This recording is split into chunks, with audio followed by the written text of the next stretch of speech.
Hello? Where are you guys? Are you over here? Are you up here with the happy gas that still doesn't have a name? We really should get you a name. Oh, there you guys are! Hello, everyone! Welcome back to the village of Everfrost into the series Village Makeover, where we are redoing an entire village. If you are not here, in the last episode, we finished this building. Ow! We finished this building right here, which is the cartographer's place of residence, and the cartographer is safely up here. Yeah, there he is. Yeah, he's still doing his thing. But yes, the cartographer's house is done, where he will be making his maps on his discoveries. So let's go ahead and get to my house, because we're gonna go ahead and jump right into today's episode. Hello villagers, I've crowded my place. Oh yes, and of course, I forgot we have this new cat here that we have tamed in the last episode. Still don't have a name for them yet, so if any of you all have name suggestions, feel free to leave them down in the comment below. But I also have tamed this cat, and I had to search up because I know there are the Siamese and the ragdolls. Because I know there are Siamese and ragdolls, and they kind of look the same, so I had to look up the difference between them to correctly identify this guy. And this is a Siamese cat. It is not a ragdoll, like I thought it was, because I was gonna name this cat after my cat. I have a ragdoll. Her name is Sapphire. I'll throw a picture here so you all can see her. But I think for this little guy's name, I'm gonna name him Toasty, because it kind of looks like a toasted marshmallow with the gray face and then like the gray tail. Is that gray? Maybe that's brown. I'm still gonna call you Toasty anyway. So yeah, because the cats are now coming back into the village, which I guess with how many villagers there are here, the game is recognizing this is a proper village. And so that also explains why our golems are spawning everywhere. So the cats are back. Haven't had any more incidents of iron golems spawning in my house, so that's good. But anyway, fell down the stairs. Anyway, let's go into today's episode. So what is our goal for today?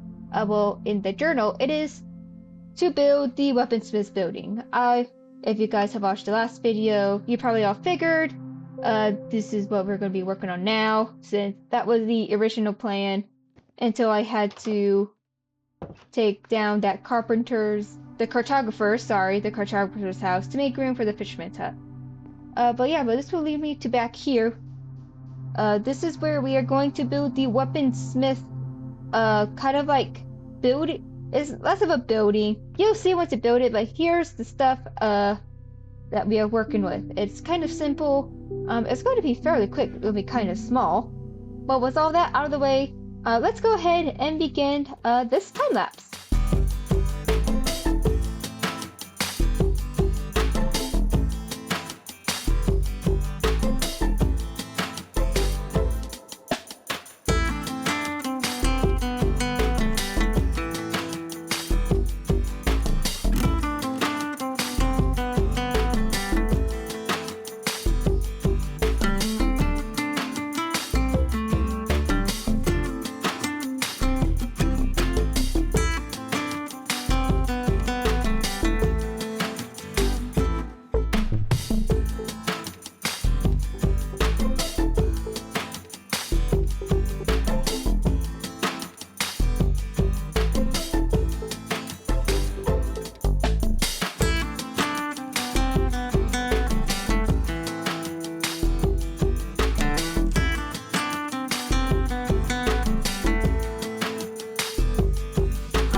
you all enjoyed the small time lapse.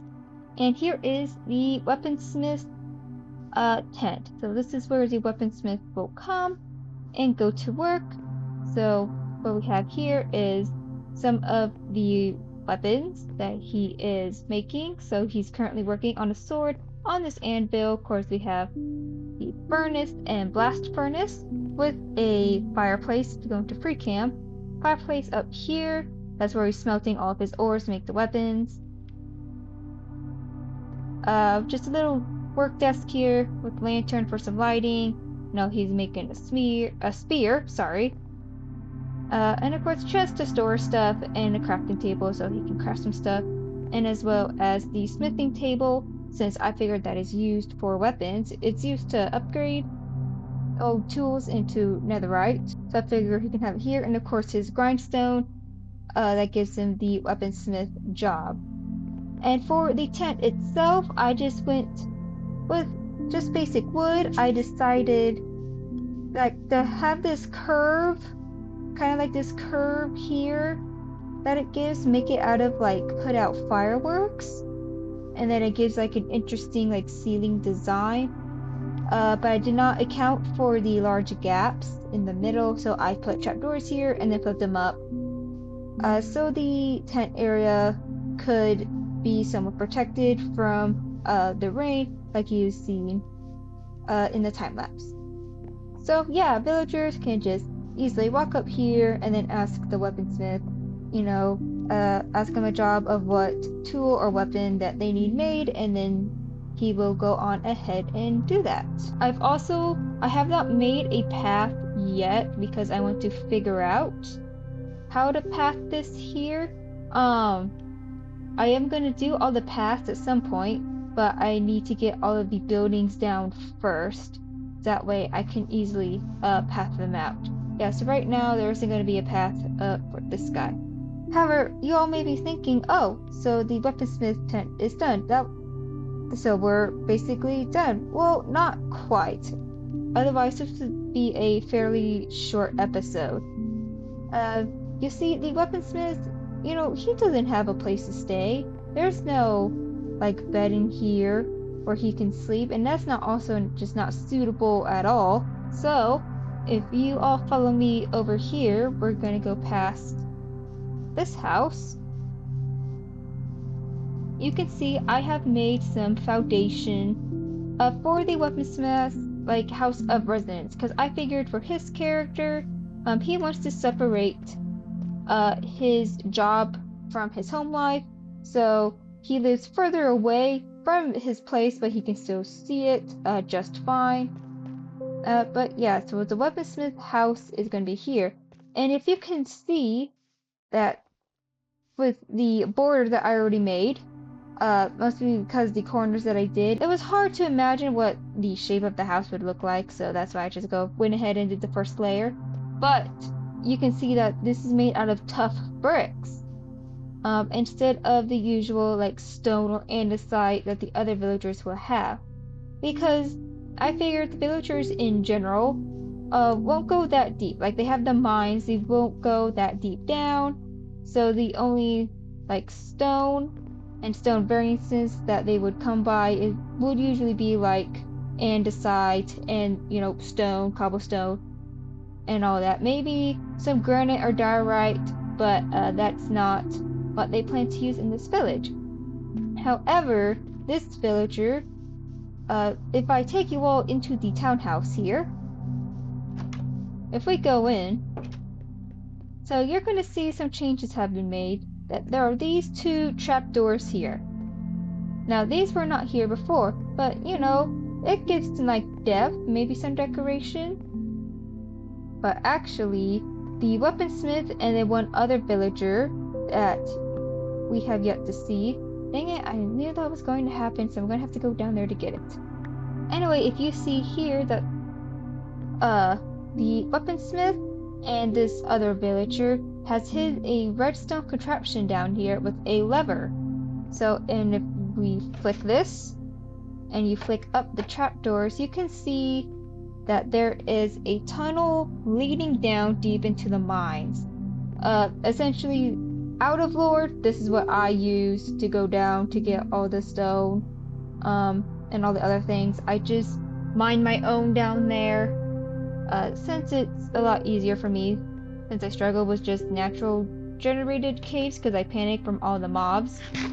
But anyway, in the lore, that the weaponsmith villager and then someone else have built the tunnel because they are brave enough to go deep down into the depths to where they have gathered the tuff themselves.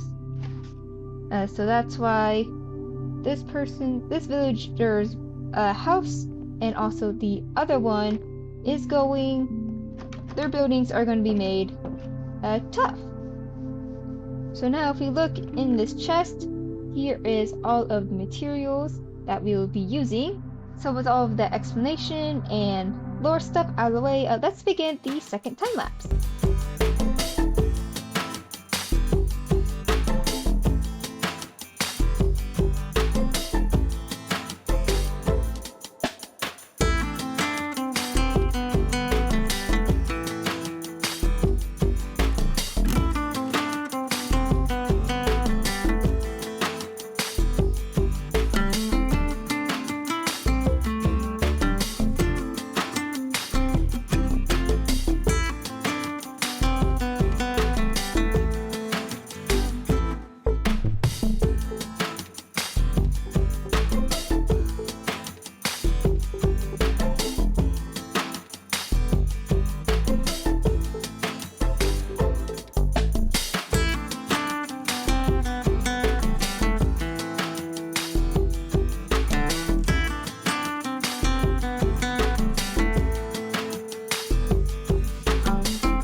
Hope you all enjoyed the time lapse.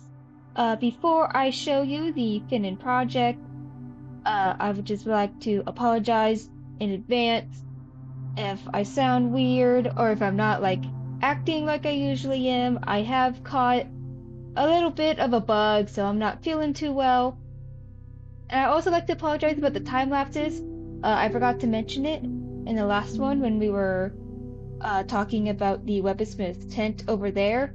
But the armor stands are being a little funky this go round, to where they keep disappearing and reappearing, and the invisible ones were just visible during the time lapse. I tried to make them invisible, but it just wouldn't stick. So it is what it is, and I'm so sorry about all that. But here is the weaponsmith house, his place of residence. I made like a small little staircase that leads up to his house, and open the door, and it's not really much. I feel like the weaponsmith character is more functional than, like making stuff look like good, like pleasant to the eye. So he just had chains with the lanterns to come down for lighting, and then he called it good. Even though the rest of the villagers are asking him to at least make it look somewhat present, but he just doesn't do that. But yeah, so if we go in here, it's just a small place. He did make his living room at least pleasant, so when he has visitors, with a nice carpet, he has like a love seat, here's a chair right here, and then like a couch, and then a small end table for people to put stuff in, and he has a small little kitchen. I feel like the weaponsmiths will mostly use barrels and not really the shelves, but yeah, it's like the other houses. since this is more in the taiga area, the water here is actually blue, so I didn't have to use armor stand, and I could actually use a cauldron. But yeah, furnace. And then even in his bedroom, it's not much. It's just a bed, you know, end table with the lamp. He has a chest to store stuff and a desk to like draw up his next projects. But he does have these armors that were gifted to him from someone. And I will not say who just yet. You may find out in the next episode. That's all there is. It's similar to the other ones. I stick with the wooden flooring, but that's for like all the buildings, because I think wooden flooring is better than like stone flooring. And I also went ahead and I put a grindstone in here because we are going to be relocating one of the villagers in my house in here, and he's going to take this job instead of leaving him to the weaponsmith tent. Mostly because I'm concerned he's going to be attacked. And then we'll figure out how to lock him. It depends on, you know, what he needs. I have been grinding on emeralds, so I kind of have this prepared. Mostly because I needed emeralds for the campfires for the tent that the fisherman had. So the fisherman has been upgraded a bit, and so has the farmer, since that's the only person I've been trading with to get emeralds. Let's quickly go relocate one of the villagers. And this guy's probably going to do it, since he's just by himself. So let's go ahead and get him out, and get him over here. Come on. Yep, there we go. Okay, now the challenge is to get him up. I don't know if I can... Okay, so I can't just do that. Yep, come on. Yep, hop over the edge. And we should be able to just go ahead and get him up the steps. I feel like I have to jump over these path blocks since it gets stuck so easily. Yeah, so we just gotta jump, jump, jump. Maybe if I go inside the house, it will be a little bit better. Jump. Okay, there we go. Okay, and then I am going to have to break a little bit of the wall to bring him in here. Come on. Maybe if I go into the room, it'll... Yep, there we go. So let's quickly fix up his house real quick. Do this. Tough bricks. Boop, boop. Oh yeah, and I added just regular tough in the house to get some texture and that it's wearing down just a little bit. Okay, now to trap him in here. Yeah, there we go. And now we'll release him. I mean, he's by the block. Hasn't taken the job yet, but he is by it. Unless he sees something else outside. Which I'm not sure what that is. He's tracking to something outside. But I don't see another... Unless he's tracking to the tent. Oh, there we go. Okay, he took the job. Yeah, so there he is. He's, I guess quite excited for his new house. Let's see. So a sharpness 1 iron sword and 15 coal for 1 emerald. Okay, let's go ahead and I guess we'll get a few iron swords. Okay, can only do 3. Okay, well it's quickly getting dark, so let me take a quick nap. I'm gonna borrow your bed, sir. Excuse me. Okay, now that we're up, I need to go get some coal. So what we're gonna do is, hello. Alright, there we go. He's going in there. Okay, so we can quickly do that, block him in. Okay, so in, let's give you some coal. Yeah, there we go. So now it should be locked, right? This is how they work, correct? You upgrade them once and then they're locked. Okay. 35 emerald for about... Oh, it's only 1 emerald short. 4 iron for emeralds. Okay. Yeah, there we go. Okay, so the weaponsmith is settling in, so we're just gonna leave him to it. So let's go ahead and run back home to check our journal to see if we have completed the project for today. Oh yeah, another cat spawned, so now we have a calico cat. Having trouble getting him upstairs, but now since I have these, I don't think I'll be having any issues. So let's bring you upstairs where your friends are. We're just gonna scoot you across the floor. Oops. I have butterfingers. Yeah, I think we'll put you right. Yeah. There we go. Okay, so now you're all nice and settled. If any of you also have suggestions for the Calico Cat, some name suggestions, I would love to hear them down in the comments. Same with this guy over here. I think this is the Persian one. If you have any name suggestions, I would highly appreciate it down in the comments below. Anyway, let's check our journal. Build the weaponsmith building. Well, we have built his place of residence over here, and we have built his tent right behind here. So with all that being said, I think that is all the time I have for today. Thank you all so much for watching. If you like what you saw today, consider leaving a like. If you want to see more of me and more of this series, then consider subscribing. And of course, feel free to leave a comment down below. My name is Lavender Axolotl, and I will see you all next time.